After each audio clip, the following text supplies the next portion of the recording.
नमस्कार दोस्तों, स्वागत है आपका स्टडी फॉर सिविल सर्विसेज में। वीडियो को पूरा देखिए। कोई भी आपका फीडबैक है, कोई सजेशन है, तुरंत वीडियो में कमेंट करके जरूर बताइए। अच्छा लगे तो वीडियो लाइक जरूर कर लीजिए और ऐसे वीडियो लगातार फ्री में पाने के लिए चैनल को तुरंत सब्सक्राइब कर लीजिए और बेल आइकन को जरूर टैप कर लीजिए ताकि आगे भी सारे वीडियो आपको मिलते रहे। यूट्यूब में फॉलो करते हैं तो प्लीज ये वाला फ्री टेलीग्राम चैनल जरूर ज्वाइन कर लीजिएगा। सारे नोटिफिकेशन, सारे अपडेट यहीं पे आते हैं, ध्यान रखिएगा। स्टडी फॉर सिविल सर्विसेज का कोई भी पेड ग्रुप अगर आपको ज्वाइन करना है तो सिर्फ 85648056060608975523864455 यही नंबर है हमारे, सिर्फ जहां पे कॉल या व्हाट्सएप कर सकते हैं।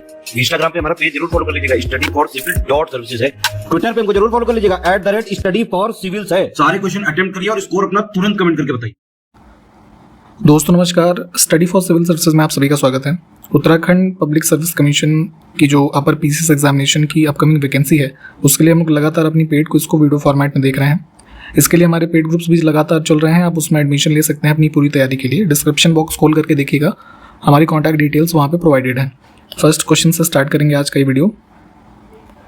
पूछा गया है 5वीं पीढ़ी के कंप्यूटर में जो है किसका उपयोग होता है या होता था। ठीक है, तो अभी जैसे हमारी जो जनरेशन कंप्यूटर की चल रही है, ठीक है, ये हमने इसके बारे में पहले भी बात की हुई है, 1st से 5th तक के कि मेन प्रोसेसिंग जो मैकेनिज्म है उसमें क्या यूज़ हुआ। ठीक, तो जैसे वैक्यूम ट्यूब का यूज़ किया हमने पहले जनरेशन में, ट्रांजिस्टर को 2nd में, आईसी चिप्स को 3rd में, ठीक है, 4th में हमने जो है VLSI वगैरह का यूज़ किया। ठीक है, और फिर जैसे अभी जो हमारी 5वीं जनरेशन है तो ये मोस्टली जो है अल्ट्रा लार्ज है ना स्केल कह सकते हैं, ULSI इसको। ठीक है, तो ULSI या फिर आर्टिफिशियल इंटेलिजेंस बेस्ड ये हमारी जो है टेक्नोलॉजी है।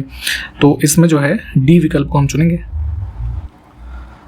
अगला है ENIAC जो है, बेसिकली यहाँ पे गलत लिखा हुआ है, ये इंग्लिश में होता है ENIAC। ठीक है, तो ये बेसिकली एक कंप्यूटर सिस्टम है। तो ये किस दौरान डिस्कवर हुए, तो सबसे पहली पीढ़ी के कंप्यूटर्स थे ये। ठीक है, ENIAC, EDIVAC है ना, UNIVAC, ये सब तो ध्यान रखेंगे। इसमें जो है ऑप्शन डी करेक्ट हो जाएगा। पहला संक्रियात्मक इलेक्ट्रॉनिक डिजिटल कंप्यूटर इसमें से कौन सा है। ठीक है, तो ये ENIAC ही है अभी जिसकी हमने बात की। फुल फॉर्म इसका क्या होता है, electronic numerical integrator and computer. ठीक है, 1945 में डिस्कवर हुआ। VLSI और ULSI का प्रयोग कब से आरंभ हुआ, तो अभी हमने ऊपर ही बात की। ठीक है, तो वेरी लार्ज स्केल और अल्ट्रा लार्ज स्केल इसकी शुरुआत जो है 4th जनरेशन और यहाँ पे जो है इसके बाद 5th में भी यूज़ हो रहा है। तो जो है ऑप्शन फर्स्ट को चुनेंगे। अगला है कंप्यूटर की किस पीढ़ी में प्रोग्रामिंग के लिए यांत्रिक यानी कि मैकेनिक भाषा का प्रयोग किया गया। तो 1st जनरेशन के कंप्यूटर्स में ही जो है बाइनरी नंबर सिस्टम जो आप पढ़ते हैं, तो उस भाषा में है ना 0 और 1 के फॉर्म में जो है मैकेनिकल लैंग्वेज को पहली बार यूज़ किया गया। ठीक, ऑप्शन हम फर्स्ट को चुनेंगे। अगला है यूनिवैक का विस्तारित रूप क्या है। ठीक है, तो ये सब अर्ली फॉर्म ऑफ जो डेवलपमेंट हुए कंप्यूटर्स के उनके एग्जांपल्स हैं, एनीवैक, यूनिवैक, ये सब। ठीक है, तो यूएस में सबसे पहले जो है इसको 1951 के अराउंड जो है यूनाइटेड स्टेट्स सेंसस ब्यूरो जो था उसने अडॉप्ट किया था। ठीक है, और इसका फुल फॉर्म है यूनिवर्सल ऑटोमेटिक कंप्यूटर। वाणिज्यिक प्रयोग के लिए उपलब्ध कराया गया पहला कंप्यूटर कौन सा था, तो ये यूनिवैक ही है, ऑप्शन सी को चुनेंगे। इसमें बेसिकली जो है यहाँ पे जैसे कंपनी के जो सेल रिकॉर्ड्स होते थे उस समय, ठीक है, और पे रोल्स वगैरह, ठीक है, या कुछ और जो ट्रांजेक्शन्स थे इनको कंप्लीट किया जाता था। और इसमें बेसिकली इस मशीन में मतलब उस समय की जो डेटा कैपेबिलिटी या कैलकुलेशन कैपेबिलिटी थी, तो उसमें क्या होता था कि लगभग 90,000 जो है ट्रांजेक्शन्स हर महीने कर सकते थे। ठीक है, यूनिवैक के थ्रू। पहला डिजिटल कंप्यूटर यूनिवैक 1 किस पीढ़ी में निर्मित हुआ, तो अभी इसी की बात ही चल रही है। ठीक है, 1st जनरेशन। इंटीग्रेटेड सर्किट का संबंध किस जनरेशन के कंप्यूटर से है, तो 3rd जनरेशन। इसमें से किस पीढ़ी के कंप्यूटर माइक्रो प्रोसेसर तकनीक का प्रयोग करके विकसित किए गए थे, तो अभी हमने जो VLSI की बात की, ठीक है, 4th जनरेशन, तो माइक्रो प्रोसेसर्स का यूज यहाँ पे हुआ। IBM 7094 और IBM 1620 ये किस पीढ़ी के उदाहरण हैं कंप्यूटर्स के, तो ये जो सिस्टम्स है, देखिए एग्जांपल्स भी कई बार इस तरह के पूछ लेते हैं, तो ये वाले जो सिस्टम्स डेवलप हुए 2nd जनरेशन कंप्यूटर्स में। नेक्स्ट है कंप्यूटर किस माध्यम से आंकड़ों को ग्रहण करता है या रिसीव करता है, तो जो डेटा रिसीव करेगा कंप्यूटर, हम कोई इनपुट देंगे ना, इनपुट डिवाइसेस के माध्यम से। ठीक, तो जैसे बारकोड रीडर हो गया, कीबोर्ड हो गया, माउस हो गया। ठीक, तो इनपुट इसमें आंसर हो जाएगा। गणना यंत्र अबैकस का आविष्कार इसमें से किसने किया था? तो अबैकस एक हैंड से कह लीजिए हैंड ऑपरेटेड कैलकुलेशन टूल था। ऐसे चौकोर होता था, इसमें कुछ ऐसे लाइनिंग होती थी और बीच में ऐसे गोल गोल कुछ सर्कल्स होते थे, तो उसको यूज़ करके कैलकुलेशन करते थे। तो माना जाता है कि अर्ली जो एविडेंसेस हैं इसके डिस्कवरी के, चाइना ने इसको डेवलप किया। उच्च क्षमता वाला माइक्रो प्रोसेसर इसमें से कौन सा है? ठीक है, तो जैसे 4th जनरेशन में इसका यूज़ होना स्टार्ट हुआ तो देखेंगे तो पेंटियम जो है चिप डेवलप हुई थी सबसे पहले 1993 में। ठीक है, तो उसी के कैटेगरीज हैं यहाँ पे Pentium, Pentium pro, Pentium 2, Pentium 3। ठीक है, ये सब हाई पावर्ड माइक्रो प्रोसेसर थे जो CPUs में यूज़ हुए। ठीक है, तो यहाँ पे ये सारे एग्जाम्पल्स को ध्यान रखना है, ऑल ऑफ दीज हो जाएगा। स्टोरेज की थोड़ी सी जगह में बहुत सी फाइलों को स्टोर करने के लिए निम्नलिखित में से किसका प्रयोग किया जा सकता है? ठीक है, तो कंप्यूटर में हमारे एक सॉफ्टवेयर होता है ना फाइल कंप्रेशन का। ठीक, किसी भी फाइल को कंप्रेस करके आप उसको जो है, जैसे मान लीजिए कोई 10 MB की फाइल है तो उसको कंप्रेस करता है वो अकॉर्डिंगली। तो जैसे कभी कभी वो 500 KB की हो जाएगी, 1 MB की, है ना। तो मिनिमम स्टोरेज में मैक्सिमम फाइल्स को स्टोर करने का जो हमारा ये ऑपरेशन है, फाइल कंप्रेशन कहते हैं इसे। स्टोर्ड प्रोग्राम की अवधारणा इसमें से किसने शुरू की थी? ठीक है, तो 1940s में जॉन वॉन न्यूमैन, जो ऑप्शन फर्स्ट में लिखे हुए हैं, इन्होंने एक आइडिया प्रपोज किया कि उसमें बाइनरी नंबर्स फॉर्मेट में हम किसी भी डेटा को इलेक्ट्रॉनिकली स्टोर कर सकते हैं। ठीक है, जैसे कि जो आगे चल करके ये कंप्यूटर्स के रूप में डेवलप हुआ है ना स्टोरेज सिस्टम के। तो ऑप्शन फर्स्ट को चुनेंगे हम। वह व्यक्ति जो कंप्यूटर का इस्तेमाल करता है उसे क्या कहते हैं? ठीक है, तो कंप्यूटर यूज़ करने वाला यूज़र हुआ। स्कूल और कॉलेज में अभिलेख तैयार करने के लिए किस प्रकार के कंप्यूटर का उपयोग किया जाता है? तो रिकॉर्ड प्रिपरेशन है ना, जैसे अटेंडेंस शीट हो गया, स्टूडेंट रिकॉर्ड हो गया, तो ये सब तो हम नॉर्मल कंप्यूटर से ही कर सकते हैं ना। तो जो जनरल पर्पस कंप्यूटर हैं ये इसका उत्तर हो जाएगा। स्पेशल पर्पस कंप्यूटर बेसिकली क्या होते हैं? जो सुपर कंप्यूटर्स वगैरह होते हैं ना, तो इसका मुख्य रूप से क्या यूज़ होता है? जो कह लीजिए हाईली रिसर्च वाली चीज़ें होती हैं, है ना, बहुत लार्ज स्केल का डेटा जो है उसको स्टोर करना हो, उसको प्रोसेस करना हो, तो उसमें ये स्पेशल पर्पस मशीन्स हमारी यूज़ होती हैं।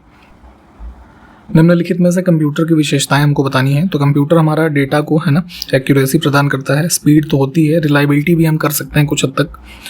ठीक, तो सारे हो जाएंगे। कंप्यूटर निम्नलिखित में से कौन सा कार्य नहीं करता है? ठीक है, तो किसी भी ऑपरेशन को एग्जीक्यूट करेगा, प्रोसेस करेगा, उसको कंट्रोल भी कर लेगा डेटा को।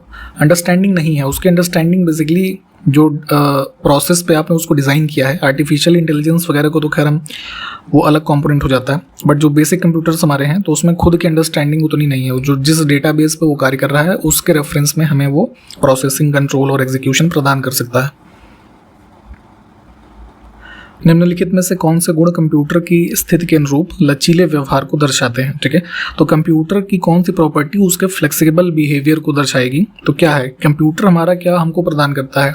वर्सेटैलिटी प्रदान करता है। ठीक है, हम कई तरह के फंक्शंस उसको ऑपरेट कर सकते हैं किसी कंप्यूटर को यूज़ करके। ठीक है, तो ये हमारे फ्लेक्सिबल नेचर जो है शो करता है कंप्यूटर को। भारत की सिलिकॉन वैली कहाँ पर स्थित है? ठीक है, सिलिकॉन वैली टर्म को हम ऐसे समझ सकते हैं, सिलिकॉन को, है ना, हम जो ये इलेक्ट्रॉनिक सेक्टर है ना, उसके कंपोनेंट्स में वाइडली आजकल यूज़ किया जाता है। तो ये टर्म सबसे पहले जो एक रीजन को डिनोट करते हुए, है ना, यूज़ किया जाने लगा, वो है नॉर्दर्न कैलिफोर्निया का रीजन जो है USA में। ठीक है, देखेंगे जो बहुत लार्ज स्केल के हमारे ग्लोबल कंपनीज़ हैं टेक्नोलॉजी और इनोवेशन से संबंधित, वो यहाँ पर लोकेटेड हैं। ठीक है, तो जैसे US में सिलिकॉन वैली जो रीजन है नॉर्दर्न कैलिफोर्निया को रेफ़र करते हैं, तो वैसे ही इंडिया में हमारी जो मोस्टली जो टेक्नोलॉजी और इनोवेशन से संबंधित कंपनीज़ वगैरह हैं आजकल, इनका एक हब बन गया है बेंगलुरु। ठीक है, तो बेंगलुरु सिटी को इंडिया का सिलिकॉन वैली कहा जाता है। कंप्यूटरों के लिए IC चिप्स प्रायः किस पदार्थ की बनी होती हैं? ठीक है, इंटीग्रेटेड सर्किट चिप्स हमारी जो है वो सिलिकॉन। ठीक है, IC का कंप्यूटर में क्या फुल फॉर्म है? तो इंटीग्रेटेड सर्किट। सिलिकॉन क्या होता क्या है? ठीक है, तो ये एक प्रकार का सेमीकंडक्टर है।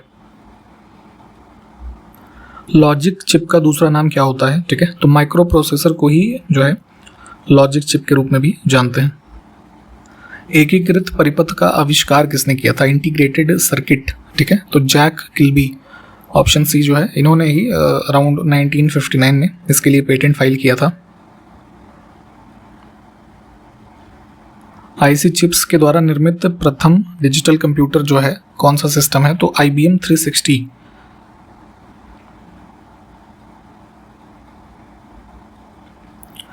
Indian institute of remote sensing ये कहाँ पर स्थित है? तो ये उत्तराखंड में, देहरादून। सूचना प्रौद्योगिकी संशोधन अधिनियम 2008 27 अक्टूबर किस वर्ष में लागू हुआ? तो देखिए, इंडिया में जो आईटी एक्ट बना है, इंफॉर्मेशन टेक्नोलॉजी एक्ट, सबसे पहले 2000 सन में बना, ठीक। इसमें फिर लेटर ऑन अमेंडमेंट किया गया कुछ साइबर सिक्योरिटी से संबंधित मामलों को शामिल करते हुए। तो 2008 में जो है पार्लियामेंट्री प्रोसेस हुआ और फरवरी 2009 में प्रेसिडेंशियल असेंट मिलता है इस अमेंडमेंट को, और ये जो फिर इनैक्टमेंट है इसका, ये 27 अक्टूबर 2009, ठीक है। इसको ध्यान रखेंगे। लेटेस्ट में जैसे अभी 2019 में भी फिर आगे अमेंडमेंट हुए हैं, तो उन सब चीज़ों को भी देख लीजिएगा एक बार। नेक्स्ट है ब्लू पैसिफिक क्या है, ठीक है। तो ये एक प्रकार का सुपर कंप्यूटर था जो कि इंस्टॉल किया गया था इसमें एक नेशनल लेबोरेटरी है यूएस की, ठीक है, लिव मोर करके, वहाँ पे इस्टेब्लिश किया गया था 1998 में। तो अर्ली डेज ऑफ जो सुपर कंप्यूटर्स के डेवलपमेंट का था उसमें से एक एग्जाम्पल है ये, ठीक। इसमें ऑप्शन फर्स्ट को चुनेंगे। भारत में सूचना क्रांति के जनक कौन माने जाते हैं? Father of information technology revolution, ठीक है। तो जैसे आप ये ग्रीन रिवोल्यूशन, वाइट रिवोल्यूशन, इन सब के बारे में पढ़ते होंगे, ठीक है, वैसे ही टेक्नोलॉजी के क्षेत्र में फादर ऑफ इंफॉर्मेशन टेक्नोलॉजी और टेक्नोलॉजी रिवोल्यूशन ऑफ इंडिया के जो है जनक के रूप में जाने जाते हैं राजीव गांधी, ठीक है। ऑप्शन फर्स्ट, इनके ही समय काल के दौरान, ठीक है, अराउंड 1984 में जो centre for development of telematics इसको स्टैब्लिश किया गया था, है ना, टेलीकम्युनिकेशन टेक्नोलॉजीज़ को एक तरीके से आगे बढ़ाने के लिए। बाद में फिर जैसे MTNL वगैरह स्टैब्लिश हुआ, कंप्यूटर्स का जो वाइडली एक्सपैंड किया गया इनके द्वारा ही, इन सब चीज़ों को। तो इन सब वजहों से इनको जो है भारत में सूचना क्रांति का जनक कहा जाता है। बिना तार के माउस और कीबोर्ड का विकास किस वर्ष में हुआ था? तो जो ब्लूटूथ टेक्नोलॉजी पर बेस्ड वायरलेस टाइप के कीबोर्ड वगैरह का डेवलपमेंट हुआ वर्ष 2003 में, ठीक है। जो है एप्पल जो कंपनी है इनके द्वारा मुख्य रूप से इसको डेवलप किया गया था। निजी कंप्यूटरों की कार्य क्षमता समाप्त हो जाने पर उत्पन्न कचरे को क्या कहते हैं? तो ये होता है हमारा ई वेस्ट, है ना, या ई गार्बेज, इलेक्ट्रॉनिक वेस्ट। तो डी ऑप्शन को चुनेंगे। ई कॉमर्स क्या होता है, ठीक है। तो जो आजकल हम ऑनलाइन शॉपिंग वगैरह के एप्लीकेशन देखते हैं, फ्लिपकार्ट, अमेजॉन, ये सब, है ना, मिंत्रा वगैरह, तो क्या है, ऑनलाइन या इंटरनेट सर्विसेज के माध्यम से वस्तुओं की सर्विस देना, उसको खरीदना बेचना, इन सब चीज़ों को ई कॉमर्स नाम से रेफर किया जाता है।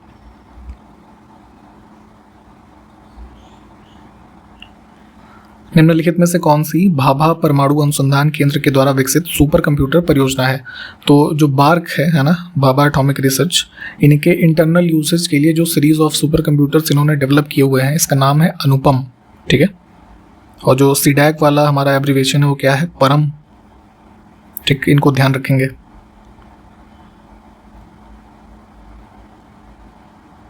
अब है जो आईसी चिप्स के बारे में अभी हमने ऊपर बात की थी, तो उनके वर्गीकरण का आधार क्या है, क्लासिफिकेशन किस आधार पे होता है? तो उनमें क्या होता है कि नंबर ऑफ ट्रांजिस्टर्स की जो संख्या है ना, इससे पहले जो ट्रांजिस्टर्स यूज होते थे, तो वो एक आईसी चिप्स पे कितने उनकी संख्या है, इसके आधार पे उसका क्लासिफिकेशन होता है। निम्नलिखित में से कौन सा कंप्यूटर का अभिन्न हिस्सा नहीं है, इंटीग्रल पार्ट ऑफ कंप्यूटर? तो देखिए, कंप्यूटर को चलाने के लिए सबसे प्रमुख है CPU। प्रोसेसिंग नहीं होगी तो चलेगा कैसे? डिस्प्ले देख के थोड़े ना काम चला पाएंगे आप। फिर माउस है तो उसको ऑपरेट करने के लिए माउस की भी ज़रूरत है, ठीक है। मॉनिटर होना चाहिए, बिना डिस्प्ले के आप क्या करेंगे? यूपीएस जो होता है ये पावर सप्लाई देने का काम करता है बेसिकली इमरजेंसी कंडीशन में, जब आपके घर में मान लीजिए लाइट की सप्लाई नहीं आ रही है, ठीक।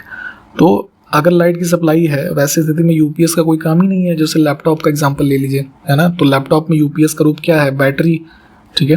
तो बैटरी नहीं भी होगी तो लाइट से तो उसको चला ही लेंगे ना कंप्यूटर को आप। तो इसलिए यूपीएस जो है एक हमारा अभिन्न अंग इसका नहीं मान सकते इसको चुनेंगे उत्तर। यूपीएस का फुल फॉर्म क्या होता है जरा कमेंट करके बताइएगा। तो